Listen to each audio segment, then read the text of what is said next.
So, chapter 17, Tumultus 1, Riot 1. So, in this chapter, we finally saw the genitive case, which is the actual last of those five major cases that we have to learn in Latin. Two minor ones you'll see later, the locative and the vocative. Actually, the vocative you've already seen, just not had fully explained in Cambridge yet. But they're not nearly as big a deal as these five that we've learned. So, the nominative, genitive, dative, accusative, ablative are the main five. All right, so tumultus one here, as usual, I've underlined the verbs in red, right? Remember, we read Latin, we're going verb to verb, like verb group to verb group.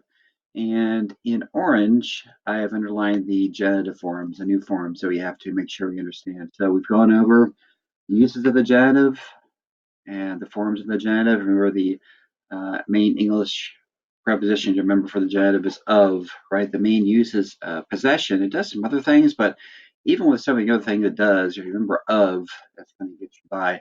So definitely think of with the genitive. So first paragraph. In villa barbili diu habitabam ad orbem cum servo quandam contendi quad clementem visitare volebam. Ille tavernam prope portum Alexandriae possedebat. Servus qui me ducebat era puer Aegyptius. Okay. So in villa barbili, so barbili here right off is our first genitive. And hopefully you recognize it by the form. You look at it, yeah, there could also be a nominative plural, but there's no room for a nominative plural here as a singular verb, right? Plus it's an I verb. Genitives also, particularly at this point in your progression, are going to be placed next to the noun that they're being linked to with the of idea. So in Villa Barbili, in the house of Barbilus, right? It's linked to Villa with this of idea, the house of Barbilus. Villa, of course, is what case? It's ablative, right? The long A is ablative, and it's the object with the space in. So it's not into the house, it's just in the house. So in the house of Barbilus. So the verb is habitabam. I was living, right? We've pretty much always seen that verb in the imperfect tense because the living is something you do for a while. It's not a simple complete action in the past. So du, for a long time, I was living in the house of Barbilus. So ad orbem cum servo quandam contendi. So the first verb we see here, that's only a comma, I realize, but we have the first verb here, contendi. Perfect tense, of course, the I means it's the I pronoun form. So I hurried. And then just two prepositional phrases, to the city and with a slave, and quandam is an adverb meaning once. So once I hurried to the city with a slave. Quad clementem visitare volebam. Okay. So quad here, remember that could be a relative pronoun, but it would have to have a neuter antecedent, and I don't see one handy, so that's unlikely. So it's going to be quad because. Remember, also when you're in doubt, you can also just plug in which or because, and whichever one makes sense is going to be the one you want to go with, right? Go with the translation that makes sense. So quad, because clementem visitare volebam. So because volebam, I was wanting to do the complementing infinitive to visit Clemens, right? Visitare, of course, first conjugation, right? Are. Ille tabernum prope portum Alexandriae possedebat. Right, so the verb was possedebat, he was possessing, right? Is there a nominative? Actually, ille is nominative. This is a pronoun that we'll see later. We'll see the full chart later. So ille is it's another like bad pronoun, uh, but it's not as negative or as distancing as the iste pronoun that we've also seen. So it's that one, but that one masculine can also be he. So we can take this as he, right? So it's that one masculine, but we can take that as he, right? This is also where the la comes from in French. There's a feminine form, ila, from which la comes, right? So ile, he was possessing or had. Okay, had what? An accusative? Not the accusative that's the object of a preposition, right? So not portum, but tabernum. That's our loose accusative, right? The direct object will be loose. It won't be the object of a preposition. So he possessed or he had a tabernum, a shop, prope portum, near the harbor, And then linked to harbor is this genitive, Alexandriae. Right? The genitive of what declension? First declension, right? So the harbor of Alexandria. Right? Yeah, you could say Alexandria's harbor. That works too. Um, but it might be helpful right now to keep thinking of when you see the genitive. So I'm going to translate it as the harbor of Alexandria. Servus qui me ducebat erat puer Aegyptius. Right. So the main clause, servus erat puer Aegyptius. So the slave was a puer Aegyptius, an Egyptian boy. Right. Puer, if I didn't know what it meant, I would still know it had to be masculine, right? Because its adjective has a second declension ending. So it has to be modifying a masculine. So puer must be masculine, which of course makes sense. I know that it means boy. So of course that's got to be masculine, right? So the slave was an Egyptian boy. Erat, of course, is what tense? Imperfect, right? The exception to the BA rule, as is ducebat, also imperfect, right? And this is, of course, a relative clause. Qui is a relative pronoun. The antecedent is servus, so I have a masculine singular form here. It's nominative because it's the subject of ducebat. It's masculine singular because the antecedent is servus, a masculine singular. So the slave who was leading me was an Egyptian boy. All right. Second paragraph. In orbe era ingens multitudo quae vias complebat, mercatores pro vias ambulabant, et negotium interse agebant, feminae et ancillae tabernas frequentabant, tabernarii feminis et ancilis stolas astendebant, multi seri pro vias orbis carrebant, difficula erat novus pro vias ambulare, quod maxima erat multitudo, tandem ad portum Alexandria pervenimus. Florimiae Aegyptii aderant, sed nullos Graecos videre poderamus, puer postquam hoc sensit axius, and then he goes into the next paragraph. All right. So first verb is erat, which we know is imperfect, the exception to the BA rule.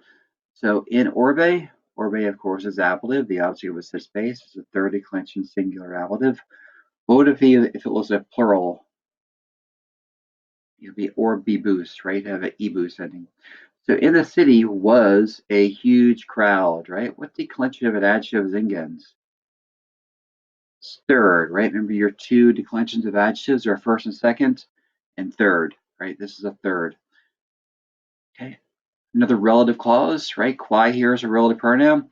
The antecedent is multitudo, which is feminine and singular, so it has to be quae for the relative pronoun, right? So a huge crowd which was filling the streets. Mercatores per vias ambulabant and negotium interse agevant. Right, so ambulabant, we're walking. Right, BA tells me it's imperfect. Who were walking? The mercatores, right? The merchants were walking per vias through the streets or along the streets. And okay, next verb, agevant. They were doing negotium, business, right? The direct object is going to be the accusative negotium. They were doing business inter se, among themselves. Remember, the S words are reflexive. The S pronouns are reflexive. They refer back to the subject, which was they, referring to mercatores. So themselves, referring to the merchants. So they were doing business among themselves. Feminae et ancillae tabernas frequentabant. Okay, so feminae and so I'm sorry, women and female slaves, right, were frequenting or crowding. Where am I? Sorry. Tabernas, the shops, right? So we're crowding, frequenting the shops.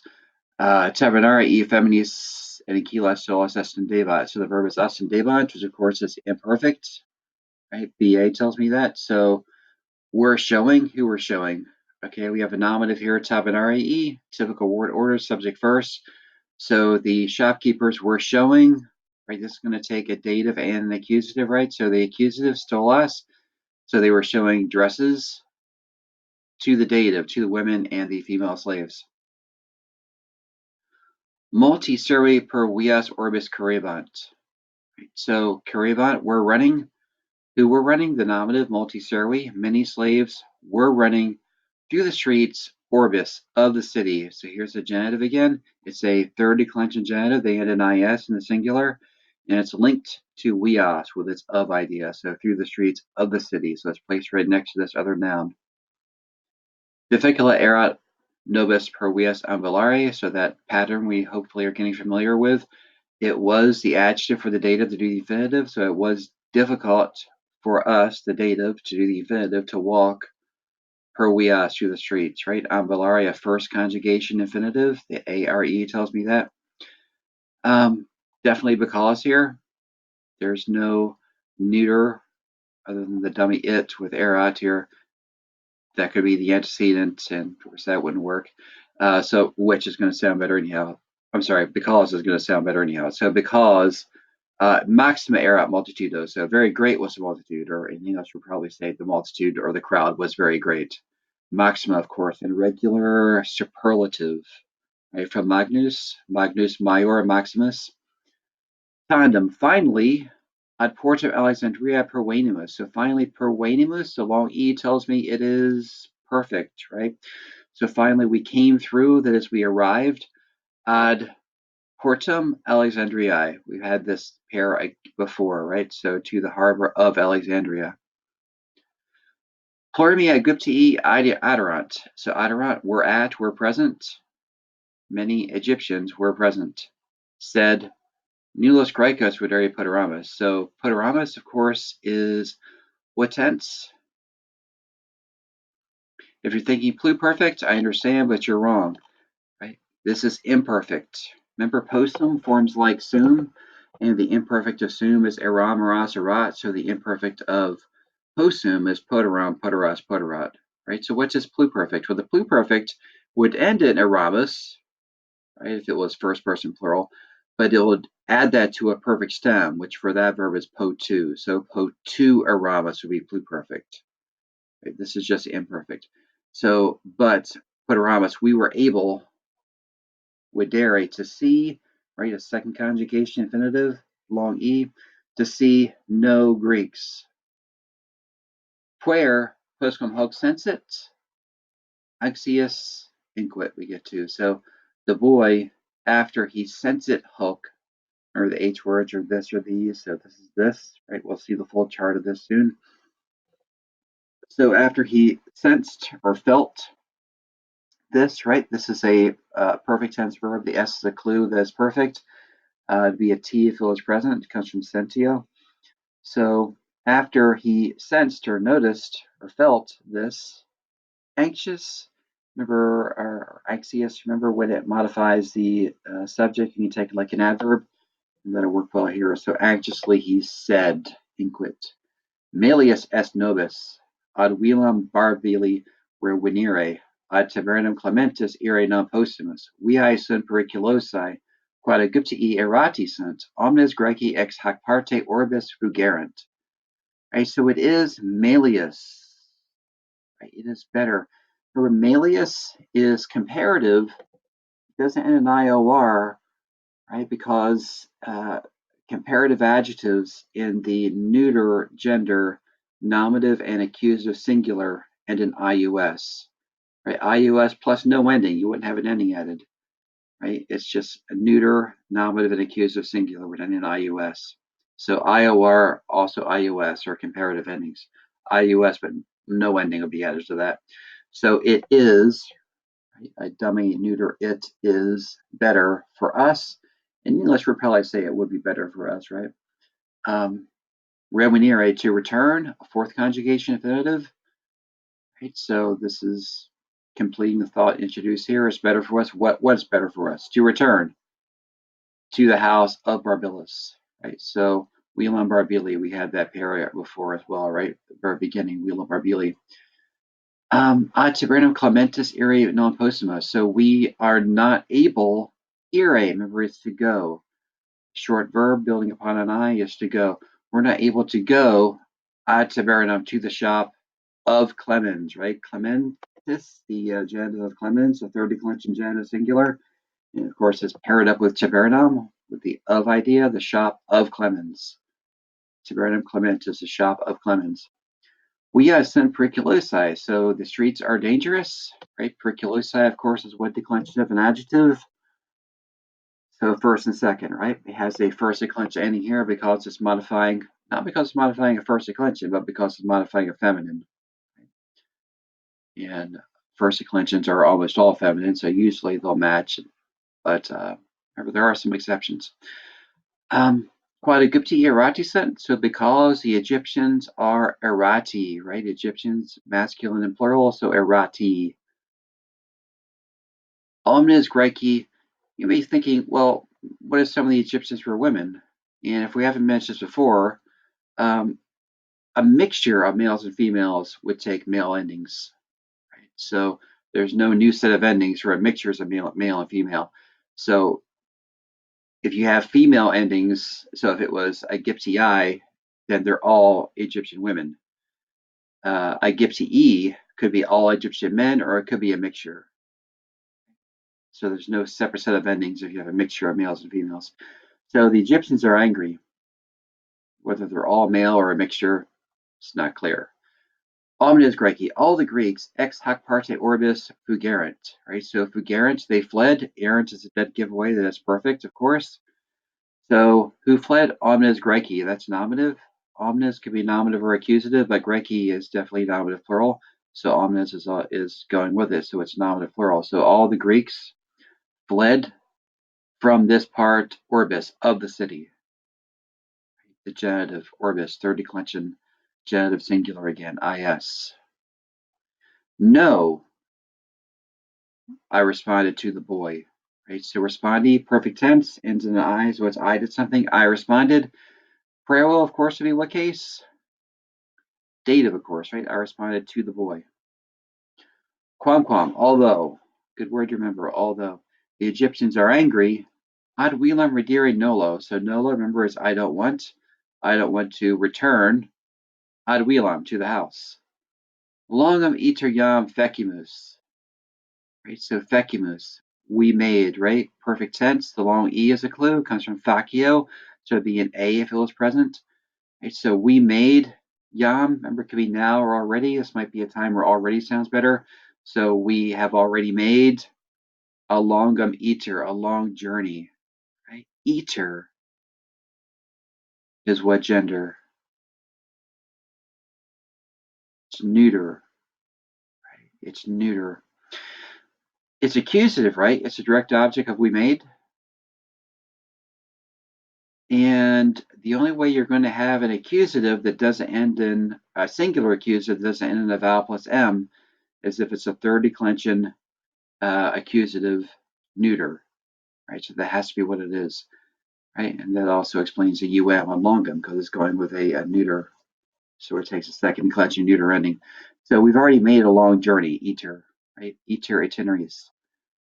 Pine et Taberno Clementis pervenimus. So pervenimus, long E, perfect. So we have reached, we have pine reached, we have almost reached ad Taberno Clementis to the shop of Clemens. So we've almost reached the shop of Clemens, is what we're probably saying in English here, right?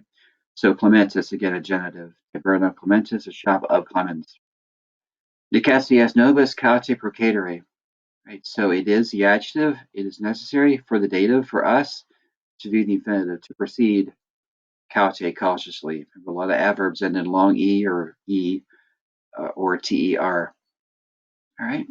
So riot 1. So apparently the real action of the riot is yet to come. So you have that to look forward to. All right. Until next time.